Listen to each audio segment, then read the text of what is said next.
Hi friends, ಎಲ್ರಿಗೂ ನಮಸ್ಕಾರ. Welcome to Yashmitha logs.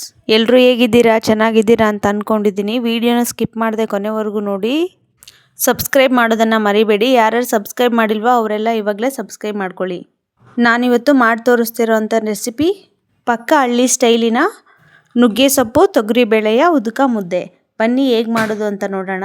ನಾನಿಲ್ಲಿ ನುಗ್ಗೆ ಸೊಪ್ಪನ್ನ ತೊಗೊಂಬಿಟ್ಟು ವಾಶ್ ಮಾಡಿ ಇಟ್ಕೊಂಡಿದ್ದೀನಿ. ನಾನಿಲ್ಲಿ 1/4 kg ಆಗೋವಷ್ಟು ತೊಗರಿಬೇಳೆನ ವಾಶ್ ಮಾಡಿ ಇಟ್ಕೊಂಡಿದ್ದೀನಿ. ನಾನಿಲ್ಲಿ ಒಂದು ಬೌಲ್ ತೊಗೊಂಡಿದ್ದೀನಿ 1/4 kg ಆಗೋವಷ್ಟು. ನಾನಿವಾಗ ಅದು ವಾಶ್ ಮಾಡ್ಕೊಂಡು ಕುಕ್ಕರಲ್ಲೇ ಇಟ್ಕೊಂಡಿದ್ದೀನಿ. ಆ ವಾಶ್ ಮಾಡ್ಕೊಂಡಿರೋ ಬೇಳೆ ಜೊತೆಗೆ 2 ಹಿಡಿಯೋಷ್ಟು ನುಗ್ಗೆ ಸೊಪ್ಪು ಫ್ರೆಶ್ ಆಗಿರೋದು ತೊಗೊಂಡಿದ್ದೀನಿ. ನಮ್ಮ ಗಾರ್ಡನಲ್ಲೇ ಸಿಕ್ಕಿರೋಂಥ ನುಗ್ಗೆ ಸೊಪ್ಪಿದು. ನಾನೀಗ ನೀರು ಹಾಕ್ಕೊಳ್ತಾ ಇದ್ದೀನಿ. ನೀರು ಹಾಕ್ಕೊಂಡ ನಂತರ ಲಿಡ್ನ ಕ್ಲೋಸ್ ಮಾಡ್ತಾ ಇದ್ದೀನಿ. 1 ವಿಸಿಲ್ ಬಂದರೆ ಸಾಕು. ನಾನಿಲ್ಲಿ ಚಿಕ್ಕ ಸೈಜದು 5 ಈರುಳ್ಳಿ ತೊಗೊಂಡಿದ್ದೀನಿ ಪಲ್ಯಗೆ ಒಗ್ಗರಣೆ ಮಾಡೋದಕ್ಕೆ. ಅದನ್ನು ನಾನಿಲ್ಲಿ ಕಟ್ ಮಾಡ್ಕೊಂಡು ಇಟ್ಕೊಳ್ತಾ ಇದ್ದೀನಿ. ಇಲ್ಲಿ ಒಂದು ಕಡಾಯಿನ ಸ್ಟವ್ ಮೇಲೆ ಕಾಯೋದಕ್ಕೆ ಇಟ್ಕೊಂಡಿದ್ದೀನಿ. ಅದಕ್ಕೆ 2 ರಿಂದ 3 ಸ್ಪೂನು ಆಯಿಲ್ ಹಾಕ್ಕೊಂಡಿದ್ದೀನಿ. ನಾನಿಲ್ಲಿ 7 ಬದನೆಕಾಯಿ ಹಾಕ್ಕೊಂಡು ಫ್ರೈ ಮಾಡ್ಕೊತಾ ಇದ್ದೀನಿ. ಸ್ವಲ್ಪ ದೊಡ್ಡ ಸೈಜೇ ತೊಗೊಂಡಿದ್ದೀನಿ ಬದನೆಕಾಯಿನ. ನಾನು ಈ ಬದನೆಕಾಯಿನ 2 ರಿಂದ 3 ಅಷ್ಟೇ ಉದ್ಕಕ್ಕೆ ಯೂಸ್ ಮಾಡ್ತಾ ಇರೋದು. ಮಿಕ್ಕಿರೋ ಬದನೆಕಾಯಿನ ಚಟ್ನಿ ಮಾಡೋದಕ್ಕೆ ಅಂತೇಳ್ಬಿಟ್ಟು ಸಪ್ರೇಟಾಗಿ ಇಟ್ಕೊಂಡಿದ್ದೀನಿ. ಫ್ರೈ ಮಾಡ್ತಾ ಇದ್ದೀನಿ ಅಲ್ವಾ, ಒಟ್ಟಿಗೆ ಮಾಡೋಣ ಅಂತೇಳ್ಬಿಟ್ಟು ಒಟ್ಟಿಗೆ ಹಾಕಿದ್ದೀನಿ ಅಷ್ಟೇ. ಈಗ ಕುಕ್ಕರು ವಿಸಿಲ್ ಆಯಿತು. 1 ವಿಸಿಲ್ ಆದ ನಂತರ ನಾನು ಸ್ವಲ್ಪ ಬೇಗನೆ ತೆಗಿತಾ ಇದ್ದೀನಿ. ಜಾಸ್ತಿ ಸ್ಟೀಮ್ ಆಗೋದಕ್ಕೆ ಬಿಟ್ಟರೆ ಏನಾಗುತ್ತೆ ಅಂದರೆ ಫುಲ್ ಎಲ್ಲ ಮೆತ್ತಗಾಗಿ ಹೋಗ್ಬಿಡುತ್ತೆ. ಅದಕ್ಕೋಸ್ಕರನೇ ಬೇಗನೆ ತೆಗೆದುಬಿಡಿ. ನಾನಿಲ್ಲಿ ಅದೇ ಕಡಾಯಿಯಲ್ಲಿ ಒಂದು 10 ರಿಂದ 15 ಮೆಣಸಿನ್ಕಾಯಿ ಹಾಕ್ಕೊಂಡು ಅದನ್ನು ಕೂಡ ಹುರಿದಿಟ್ಕೊತಾ ಇದ್ದೀನಿ. ಅದೇ ಕಡಾಯಿಯಲ್ಲಿ 4 ಟೊಮೊಟೊನ ಕಟ್ ಮಾಡಿಬಿಟ್ಟು 4 ಭಾಗ ಕಟ್ ಮಾಡಿಬಿಟ್ಟು ಅದನ್ನು ಕೂಡ ಕಡಾಯಿಯಲ್ಲಿ ಈ ಥರ ಹುರ್ಕೊಳ್ತಾ ಇರುವಾಗ ಅದಕ್ಕೊಂದು ಪ್ಲೇಟ್ ಮುಚ್ಚಿಡಿ. ಪ್ಲೇಟ್ ಮುಚ್ಚಿಟ್ರೆ ಬೇಗನೆ ಬೇಯುತ್ತೆ. ನಾನಿಲ್ಲಿ ಬೇಳೆ ಸೊಪ್ಪು ನೀರನ್ನ ಸಪ್ರೇಟ್ ಮಾಡ್ಕೊಂಡಿದ್ದೀನಿ. ಇವಾಗ ಫ್ರೈ ಮಾಡ್ಕೊಂಡಿದ್ನಲ್ವಾ, ಈಗ ಫ್ರೈ ಮಾಡ್ಕೊಂಡಿರೋ ಬದನೆಕಾಯಿನ ನಾನು ಚೆಕ್ ಮಾಡ್ಕೊಳ್ತಾ ಇದ್ದೀನಿ. ಬದನೆಕಾಯಲ್ಲೆಲ್ಲ ಹುಳ ಇರುತ್ತಲ್ಲ ನೋಡಿಬಿಟ್ಟೆ ತೊಗೊಂಡಿದ್ದೆ. ಆದರೂ ಕೂಡ ಒಂದ್ಸರಿ ಚೆಕ್ ಮಾಡ್ಕೊಳ್ತಿದ್ದೀನಿ. ನೀವು ಕೂಡ ಇದೇ ಥರ ಚೆಕ್ ಮಾಡ್ಕೊಂಡು ಹಾಕ್ಕೊಳ್ಳಿ. ಹುಳ ಇದ್ದರೆ ಗೊತ್ತಾಗಲ್ಲ. ಇವಾಗ ನಾನು ಟೊಮೊಟೊನ ಫ್ರೈ ಮಾಡ್ಕೊಂಡಿರೋದನ್ನ ಒಂದು ಪ್ಲೇಟಲ್ಲಿ ಹಾಕ್ಕೊಳ್ತಾ ಇದ್ದೀನಿ. ಅದೇ ಕಡಾಯಿಯಲ್ಲಿ ಇವಾಗ ನಾನು ವಾಶ್ ಮಾಡಿಕೊಂಡು ಮತ್ತು ಪಲ್ಯಗೆ ಒಗ್ಗರಣೆಗೆ ಅಂತ ಹಾಕ್ಕೊಳ್ತಾ ಇದ್ದೀನಿ. 4 ರಿಂದ 5 ಸ್ಪೂನು ಎಣ್ಣೆ ಹಾಕ್ಕೊಂಡಿದ್ದೀನಿ. ಎಣ್ಣೆ ಕಾದ ನಂತರ ಸಾಸಿವೆ ಹಾಕ್ಕೊಂಡಿದ್ದೀನಿ. ಸಾಸಿವೆ ಸಿಡಿದ ನಂತರ ಜೀರಿಗೆನೂ ಹಾಕ್ಕೊಳ್ತಾ ಇದ್ದೀನಿ. ಜೀರಿಗೆ ಹಾಕ್ಕೊಂಡಾದ್ಮೇಲೆ ಈರುಳ್ಳಿನ ಹಾಕ್ಬಿಟ್ಟು ಫ್ರೈ ಮಾಡ್ತಾಯಿದ್ದೀನಿ. ನಾನಿಲ್ಲಿ ಕಬ್ಬಿಣದ್ದು ಬಾಣಲಿ ತೊಗೊಂಡಿದ್ದೀನಿ.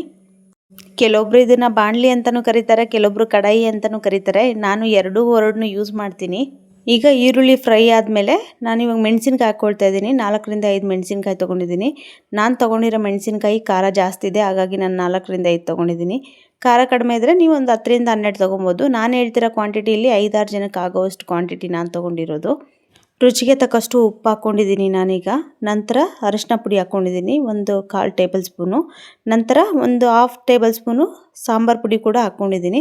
ನಂತರ ಅದನ್ನು ಸ್ವಲ್ಪ ಫ್ರೈ ಮಾಡ್ಕೊಂಡ ನಂತರ ಇವಾಗ ಸೊಪ್ಪು ಮತ್ತು ಬೇಳೆ ಇತ್ತಲ್ವ ಅದನ್ನು ಮಿಕ್ಸ್ ಮಾಡ್ಕೊಳ್ತಿದ್ದೀನಿ. ಅದನ್ನು ಹಾಕ್ಕೊಂಡು ಚೆನ್ನಾಗಿ ಅದ್ರ ಜೊತೆ ಕೊತ್ತಂಬರಿ ಸೊಪ್ಪು ಕೂಡ ಹಾಕ್ಕೊಂಡು ಮಿಕ್ಸ್ ಮಾಡ್ಕೊಳ್ತಾ ಇದ್ದೀನಿ ಎಲ್ಲ ಒಟ್ಟಿಗೆ. ಒಂದು 2 ನಿಮಿಷ ಹಾಗೆ ಫ್ರೈ ಮಾಡ್ಕೊಳ್ಳಿ. ಫ್ರೈ ಮಾಡ್ಕೊಂಡ ನಂತರ ಅದನ್ನು ಸ್ಟವ್ ಆಫ್ ಮಾಡಿಬಿಟ್ಟು ಪ್ಲೇಟ್ ಮುಚ್ಚಿಡಿ. ಬೇಳೆ ಚೆನ್ನಾಗಿ ಬೆಂದಿದೆ, ಜಾಸ್ತಿ ಬೇಯಿಸ್ಕೊಳ್ಳೋ ಅವಶ್ಯಕತೆ ಇಲ್ಲ.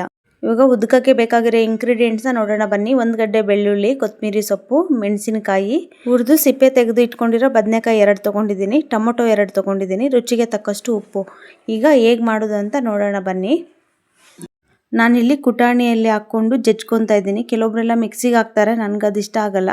ಈ ಥರ ಜಜ್ಜಿದ್ರೇ ಗೊಜ್ಜು ಚೆನ್ನಾಗಿರೋದು, ಅದಕ್ಕೋಸ್ಕರ. ಇವಾಗ ನಾನು 1 ಗಡ್ಡೆ ಬೆಳ್ಳುಳ್ಳಿ ಬಿಡಿಸಿಟ್ಕೊಂಡಿರೋದನ್ನು ಹಾಕ್ಕೊಂಡಿದ್ದೀನಿ. ಅದ್ರ ಜೊತೆ ಸಾಲ್ಟ್ ಹಾಕ್ಕೊಂಡ್ರೆ ಚೆನ್ನಾಗೆ ಸ್ಮ್ಯಾಶ್ ಆಗುತ್ತೆ ಬೆಳ್ಳುಳ್ಳಿ ಬಂದುಬಿಟ್ಟು. ಇವಾಗ ಜಜ್ಕೊಳ್ಳಿ ಚೆನ್ನಾಗೆ. ಜಜ್ಕೊಂಡಾದಮೇಲೆ ನಾನಿಲ್ಲಿ ಒಂದು 6 ಮೆಣಸಿನ್ಕಾಯಿ ಹಾಕ್ಕೊಳ್ತಾ ಇದ್ದೀನಿ. ಯಾಕಂದರೆ ಅದು ತುಂಬ ಖಾರ ಇದೆ. ನಾನು ಮಾಡ್ತಿರೋ ಕ್ವಾಂಟಿಟಿ ಬಂದುಬಿಟ್ಟು 6 to 7 ಮೆಂಬರ್ಸ್ಗೆ ಆಗುತ್ತೆ. ತುಂಬ ನೈಸಾಗಿ ಜಜ್ಕೊಳ್ಳೋದೇನು ಬೇಡ, ತರಿಯಾಗಿ ಜಜ್ಕೊಳ್ಳಿ. ಇವಾಗ ಕೊತ್ತಂಬರಿ ಸೊಪ್ಪು ಹಾಕ್ಕೊಳ್ಳಿ. ಕೊತ್ತಂಬರಿ ಸೊಪ್ಪು ಹಾಕ್ಕೊಂಡು ಇಷ್ಟು ಜಜ್ಕೊಂಡ್ರೆ ಸಾಕು. ನಂತರ ನಾನಿಲ್ಲಿ 2 ಟೊಮೊಟೊ ತೊಗೊಂಡಿದ್ದೀನಿ. 1 ಟೊಮೊಟೊನ 4 ಭಾಗ ಕಟ್ ಮಾಡಿರೋದ್ರಿಂದ ನಿಮಗೆ ಜಾಸ್ತಿ ಕಾಣಿಸ್ಬೋದು. ನಾನಿಲ್ಲಿ ಹಾಕ್ಕೊಳ್ತಾ ಇರೋದು 2 ಟೊಮೊಟೊ ಅಷ್ಟೇ. ನಿಧಾನಕ್ಕೆ ಜಜ್ಕೊಳ್ಳಿ. ಅದರಲ್ಲಿ ನೀರಿರುತ್ತೆ ಟೊಮೊಟೊದಲ್ಲಿ, ಅದು ಸಿಡಿತಾ ಇರುತ್ತೆ ಮುಖಕ್ಕೆ. ಸಿಡಿದ್ರೆ ಖಾರ ಅಲ್ವಾ, ಕಣ್ಣು ಎಲ್ಲ ಉರಿಯುತ್ತೆ, ಅದಕ್ಕೋಸ್ಕರ. ನಾನಿಲ್ಲಿ ಬದನೆಕಾಯಿ ಹಾಕ್ಕೊಂಡು ಇಷ್ಟು ಜಜ್ಕೊಂಡಿದ್ದೀನಿ ಸಾಕು. ಇವಾಗ ನಾನು ಬಸ್ತಿರೋಂಥ ನೀರಿತ್ತಲ್ವ ಆ ನೀರಿಗೆ ಈ ಗೊಜ್ಜನ್ನೆಲ್ಲ ಹಾಕಿ ಮಿಕ್ಸ್ ಮಾಡ್ಕೊಳ್ತಾ ಇದ್ದೀನಿ. ಮಿಕ್ಸ್ ಮಾಡ್ಕೊಂಡ ನಂತರ ಉಪ್ಪು ಖಾರ ಒಂದ್ಸರಿ ಚೆಕ್ ಮಾಡ್ಕೊಳ್ಳಿ. ಖಾರ ಏನಾದರೂ ಜಾಸ್ತಿ ಇತ್ತಂದರೆ ಒಂದು 1/2 ನಿಂಬೆಹಣ್ಣನ್ನ ಹಿಂಡ್ಕೊಳ್ಳಿ.